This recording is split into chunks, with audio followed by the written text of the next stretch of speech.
El hombre del otro día sale en busca de un recuerdo. Es un poema de Eyelson que escribió y publicó aproximadamente en 1950, y de todos los poemas en su obra, que son muy importantes, tienen un gran valor, uno de las piezas más interesantes probablemente es ese caligrama, poesía en forma de pájaro. Entonces, quiero que me acompañen, ya que lo están visualizando. ¿Me confirman si lo ven? ¿Sí? ¿Lo están viendo en su celular? El primero, este de acá, ese. ¿Sí? Ese, perfecto, ahí lo tienen. Y de hecho, en este archivo les he puesto más imágenes, pero vamos a ir poco a poco. Ok. Poesía en forma de pájaro siempre me pareció un poema sobrecogedor. Si no lo conocen, es ese poema de Eyelson que bien podríamos llamar caligrama, y que precisamente le hace honor a su título. Entre lo que da forma y refiere, lo último que hace el lenguaje es afirmar la ilusión del ave, ya que si bien el poema tiene forma de pájaro, Eyelson adentro del poema dice que el ave no vuela, no se mueve, no canta y no respira.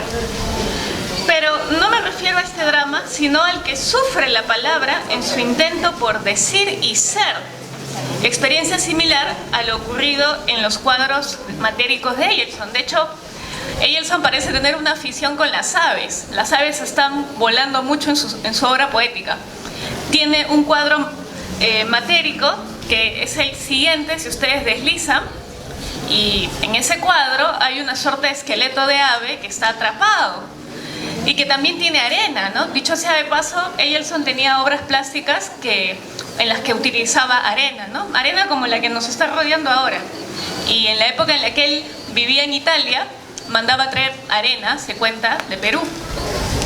Y en ese cuadro también hay un ave. A esa serie Eyelson le denominó el paisaje desértico, el paisaje infinito de la costa del Perú. La arena atrapa a un ave, ¿no? En la pintura y en la arena. Es un cuerpo, es la forma de un pájaro. En esta composición, el artista nos expone a la contemplación de la presencia-ausencia de un ser. Ustedes pueden ver al ave, pero el ave está muerta, ¿no? El ave no está. De hecho, en este espacio del caligrama, ustedes pueden observar que el ojo está ubicado en el lugar del ojo, ¿no? El pico en el lugar del pico, el cuello en el lugar del cuello, de hecho dice cuello, cuello, cuello, y las patas en el lugar de las patas, ¿no? Se rompe con el ideal del lenguaje representativo, es decir, no hay ave por ningún lado, pero lo que vemos es un ave, y es un ave que está hecha con palabras. En ambas piezas, el caligrama y el cuadro que tiene la forma del ave, se entiende que para Eyelson, cuando la experiencia de la ficción de la palabra se suspende, lo que aparece es la realidad de la palabra como materia.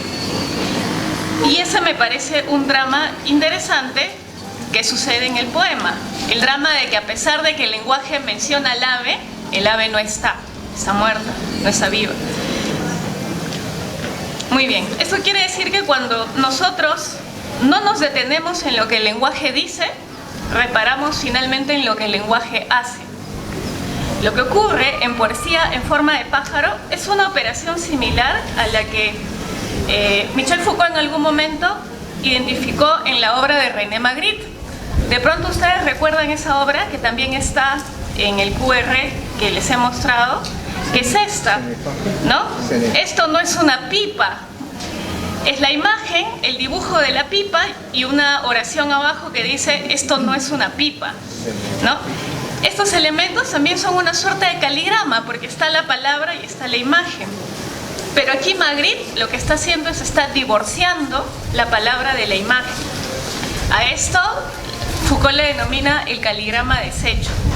Magritte deshace el caligrama. Este juego que hace Magritte me parece que es el drama inicial de Eyelson, es decir, crear una pieza que habla de sí misma, pero que en el fondo le impugna. A través de la palabra en el poema nos queda claro lo que se dice. El ave no muestra signos de vida y lo que se es, pájaro de papel y tinta con plumaje impreso.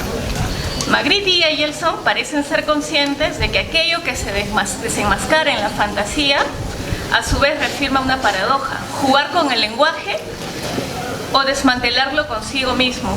No hay pipa ni ave en ningún lugar. Ese parece ser además el trabajo del signo. Además, Mallarmé nos advirtió también que la poesía puede ser un juego azaroso sobre el cosmos, porque la poesía también puede jugar y mover las palabras, de la misma forma en la que se lanzan y se juega con los dados sobre la mesa. Por ello, yo creo, a partir del poema de Eyelson, que la poesía también es un acto de energía pura. De hecho, Eyelson parece decirnos eso. Y este no es el único poema donde eso sucede. Eyelson tiene poemas que hablan sobre la rotación de las palabras, tiene poemas giratorios.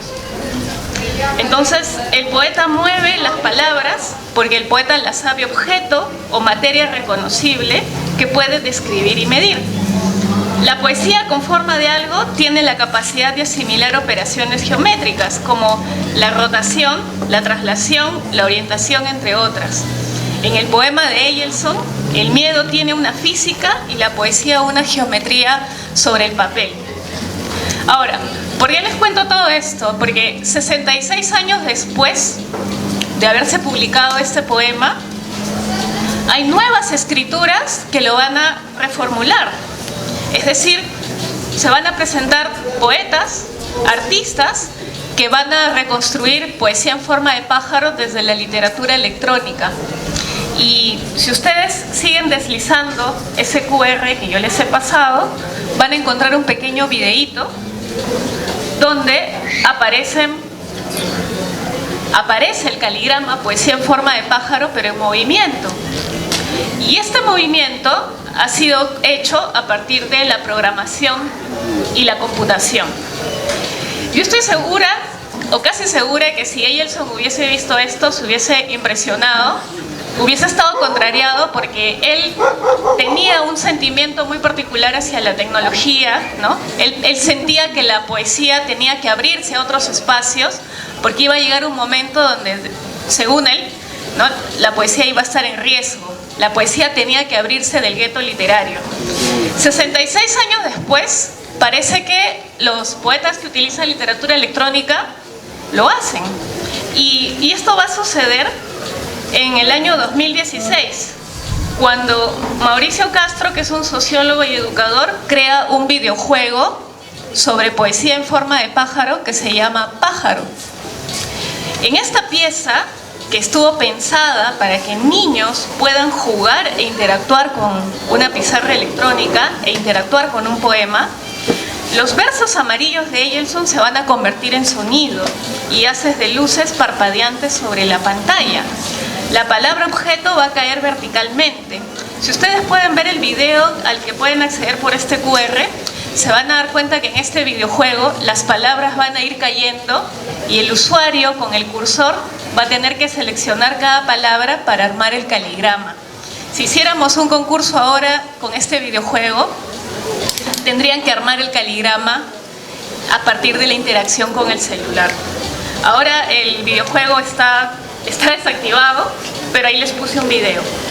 Entonces, la regla de este juego es simple. Hay que construir el caligrama del ave antes de que estas palabras vuelen, mientras sus elementos se van a ir moviendo en el lienzo digital. Lo que hace este videojuego es asumir una cinética de la palabra, es decir, la palabra se mueve. Y se explora y sugiere este caligrama que Eyelson había deshecho, porque la palabra justamente hacía que el ave no se mueva. Entonces, aquí el lector se va a convertir en usuario, y este usuario es el que va a construir el poema a través de su celular. Este poema es un objeto digital que heredó de su objeto de papel su potencialidad de movimiento, porque ahora en este universo la máquina ya puede llevar a cabo ese movimiento. En el drama de Pájaro, que no se mueve, por lo que dice el lenguaje, Castro, el autor de este videojuego, ha llevado al mundo digital ese movimiento. En este universo las operaciones del papel se encienden, ya que el poeta programador, porque ahora el poeta programa, desplaza y mueve en forma de palabras. En este espacio la cinética se nos revela. Pero tiempo después, unos 3 años después, Michael Hurtado, quien es artista y está por aquí, él también crea una obra a partir de poesía en forma de pájaro que se llama Poema Código en forma de pájaro, que también está en el archivo al que pueden acceder por el código QR. Acerca de un poco la disposición de Eyelson, para, claro, él como artista plástico pues supo explorar otras, digamos, otras dimensiones, ¿no? Entonces, ¿cómo crees que él compaginó el oficio de poeta con la de el arte en general, pero específicamente las artes plásticas? A mí me parece que para Eyelson el punto de partida siempre ha sido la poesía. De hecho, las primeras obras de Eyelson recurren mucho a elementos de la cotidianidad, ¿no? Eyelson habla de la mesa, la silla, la ventana, y son objetos que están revestidos de emoción. Pero estos objetos, con el tiempo, se van a ir trasladando a sus artes plásticas. Eyelson tiene obras donde hay camisas que están rasgadas, tiene obras donde aparecen sillas, botellas de leche. Entonces, los elementos y las imágenes en Eyelson se van a ir moviendo interdisciplinariamente, ¿no? Él decía que la poesía es el estado permanente del universo. Esto significa que, y además decía que las palabras pasan y la poesía permanece, ¿no? Ese pensamiento es muy problemático, ¿no? Porque podríamos pensar que podríamos hacernos la pregunta si cualquier cosa podría ser poesía, no lo sé, pero esto nos dice que a pesar de que él transitó por otros registros, por otras disciplinas, el hálito de la poesía siempre estaba ahí, ¿no? Entonces, creo que aquello que permitió que su obra se vincule fue la poesía misma, ¿no? Para él, lo que hacía era poesía, era poético, ¿no? Es conocida una anécdota de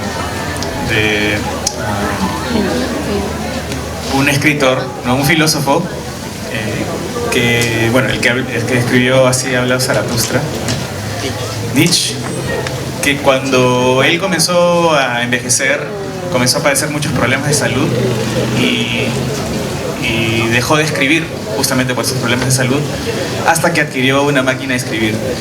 Una vez que él adquiere esta máquina de escribir, vuelve a producir, pero sus lectores comienzan a notar que hay un quiebre, digamos, en esa voz, en su voz de escritor. Es decir, su sensibilidad también se transforma, cambia, y se lo hacen notar. Entonces yo me pregunto, y esto aparece en un libro de Nicholas Carr que se llama Superficiales, sobre cómo la internet afecta, digamos, a los seres humanos. Mi pregunta es si tú sientes que hubo un cambio en Eyelson cuando pasa de un medio a otro, ¿no? O sea, tomando en cuenta el punto de partida de McLuhan, el medio es el mensaje. ¿Hay un cambio en su sensibilidad cuando pasa del soporte de papel a otro tipo de soportes materiales? Muy bien. Pues sí, definitivamente. McLuhan decía que el medio afectaba al mensaje, ¿no? Y cambiar de medio sí repercute en la obra, definitivamente. De hecho, al momento de usar otros medios u otras tecnologías, la obra misma también se transforma. Entonces, si bien es cierto, hay elementos que se pueden reiterar en un artista tan polifacético como Eyelson, cada medio, cada disciplina va a dejar su huella, ¿no? Y de hecho eso es lo que hace la tecnología con nosotros. Desde que aprendimos a usar la escritura hasta aprender a usar el celular, la tecnología también genera una transformación en nosotros mismos y en nuestra forma de percibir la realidad.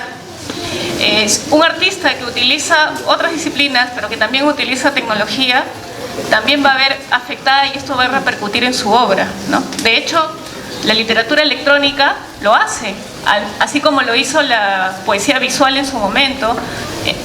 Me refiero específicamente a la poesía que es visual, que empezó a cobrar mucha vigencia en el siglo XX, ¿no? La literatura electrónica también lo hace. afecta también al mensaje, ¿no? Y estos procesos van a suceder a través del tiempo mientras sigan apareciendo otras tecnologías, ¿no? Lo hizo la escritura a la oralidad, ¿no? También hay un elemento de transformación ahí. Creo que por eso es importante quizás no ser simpatizantes acríticos de la tecnología, pero sí entender qué es lo que nos están ofreciendo ahora como lectores, ¿no? de literatura, ¿no? Entonces, yo creo que sí. Bien, muchísimas gracias. Un fuerte aplauso para Pamela Medina, a quien agradecemos infinitamente por su Otro día sale en busca del invierno, se tropieza con la lluvia que le enseña un verso, un cuento que prefiere no contar.